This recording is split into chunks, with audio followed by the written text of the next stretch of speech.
안녕하세요. 민주사회를 위한 변호사 모임 김종보 변호사입니다. 오늘은 1심이 가장 중요하다.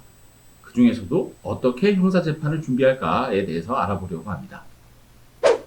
형사재판은 공소장 부본이 송달되는 것에서 시작합니다. 한마디로 공소장 사본이 집에 날라오는 거예요. 이 공소장이 날라오지 않으면 형사재판은 시작하지 않습니다. 받지 않으면 형사재판 시작 안 해요. 근데 드디어 날라왔습니다. 아마 수사 받으셨던 분들은 이제서야 올 것이 왔구나 싶을 겁니다. 공소장은 이렇게 생겼습니다. 어떤 죄로 어떤 일을 해서 어떤 죄로 처벌해 주십시오. 이런 내용이죠. 이 공소장에서는 보니까 명예훼손이네요. 그래서 적용 법조도 적혀 있고 구속돼 있냐, 변호인 있냐 없냐 이런 것들이 적혀 있습니다.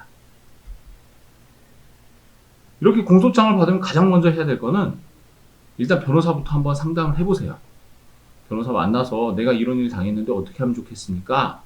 한번 얘기를 들어보는 게 좋습니다. 꼭 사선 변호인을 선임하라는 말씀은 아닙니다. 하지만 괜히 인터넷 혼자 찾아보고 준비하지 마세요. 끙끙대다가 아무것도 준비 안 하고 그냥 멀뚱멀뚱 재판 갔다가 법정 구속당하는 경우 좀 봤어요. 이러시면 안 됩니다. 꼭 준비를 하셔야 돼요. 그리고 또 해야 될 게 뭘까요? 바로 검사가 내 죄를 입증하기 위해 제출하는 증거가 뭔지 알아보는 일, 즉 증거기록을 열람 등사하는 일입니다. 증거기록은 이렇게 생겼습니다. 겉표지예요. 맨 표지는 이렇게 생겼어요. 여기 보면 3책 제1권이라고 써있죠. 총 책이 3책인데 그 중에 첫 번째 권이라는 겁니다. 다음 사건 번호 여러 개 있고요. 피고인은 홍길동. 법조계 농담 중에 이런 게 있어요. 세상에서 가장 흉악한 사람은 바로 누구다? 갑이다. 갑은 사람 죽이고 물건 빼앗고 강도하고 강간하고 온갖 죄를 저지릅니다. 을이 가장 불쌍하냐고요? 아니에요.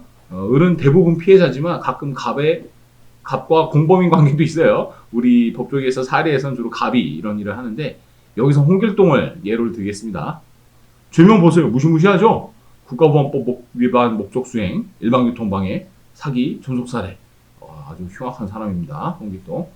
언제 공소 제기됐는지 뭘 했는지 이런 것들이 기록에 표시가 됩니다. 이 기록을 넘기면 바로 여기 나옵니다. 증거 목록이라는 것이죠. 이 증거 목록을 보면 검사가 홍길동의 죄를 입증하기에 무슨 증거를 내려고 하는지 좀 일목요연하게 알 수가 있어요. 이 목록표는 굉장히 중요합니다. 형사재판할 때. 특히 변호사들은 아주 이 표를 자주 봅니다.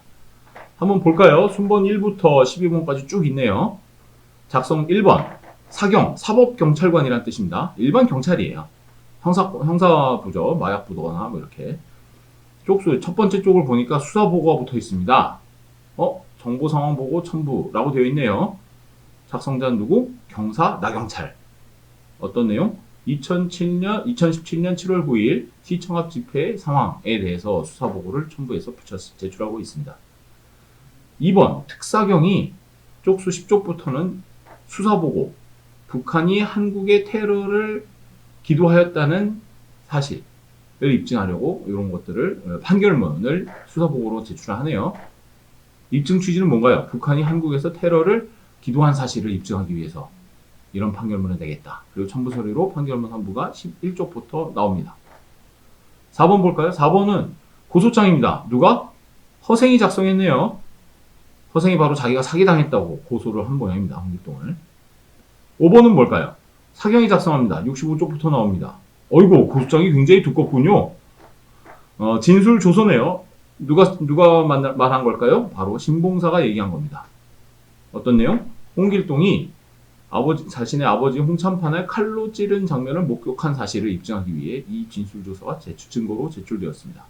이렇게 수사보고, 판결문, 고소장, 진술조서 이런 증거들이 증거로 제출되고 있다는 것을 증거 목록만 봐도 알 수가 있죠. 그리고 그 실체 내용은 증거 기록을 열람 등사해야 알 수 있습니다. 이 표는 나중에 또 나오니까 잘 기억을 해두세요. 세 번째로 중요한 건 바로 자기에게 유리한 증거를 최대한 모아서 제출해야 된다는 것입니다. 검사도 증거를 제출해서 유죄를 입증하죠. 피고인도 마찬가지입니다. 자기가 억울한 사정, 자기가 무죄라는 사정은 자기가 증거를 모아서 제출해야 됩니다. 검사가 제출해주지 않아요. 자기가 모아야 됩니다. 그 실례를 한번 들어볼게요. 동국대 한만수 교수님 사건입니다. 사건 내용은 이래요. 신성현 교수란 분이 한만수 교수가 나를 뒤에서 잡아당겨 넘어뜨렸다 라면서 폭행죄로 고소한 사건입니다. 이 붉은색 동그라미 원 안에가 한만수 교수님이고요. 이 뒤에가 신성현 교수님인데요. 그 동국대 이사장실로 들어가는 출입문에서 이런 아수라장이 벌어진 틈에서 이 신성현 교수님이 한만수 교수가 나를 뒤로 잡아당겼다라고 고소한 사건이에요. 근데 사진 보니까 아니죠? 다른 사람입니다. 교수님은 항상 이렇게 빵모자를 쓰세요. 그렇기 때문에 잘못 볼 리가 없는 것이죠. 그런데도 불구하고 신성현 교수라는 사람은 한만수 교수가 날 넘어뜨렸다. 또 옆에 동료 교수 곽 교수는 한만수 교수가 넘어뜨린 걸 내가 봤다. 또 대학원생 서 씨가 있는데 이 서 씨는 나도 봤다. 이렇게 나온 겁니다. 이게 모두 다 증거로 제출됐죠. 진술조서로. 이 상황에서 만약 이 사진이 없었다면 굉장히 어려웠을 거예요. 지금 동국대 한만수 교수 무죄 검색해 보시면 무슨 사건인지 잘 나올 겁니다. 이렇게 자신에게 유리한 증거, 사진을 입수하려고 저희가 굉장히 어려웠었어요. 아무튼 자신에게 유리한 증거는 꼭 제출을 해야 됩니다. 자, 지금까지는 형사재판 준비 어떻게 할까에 대해서 간단히 말씀드렸고요.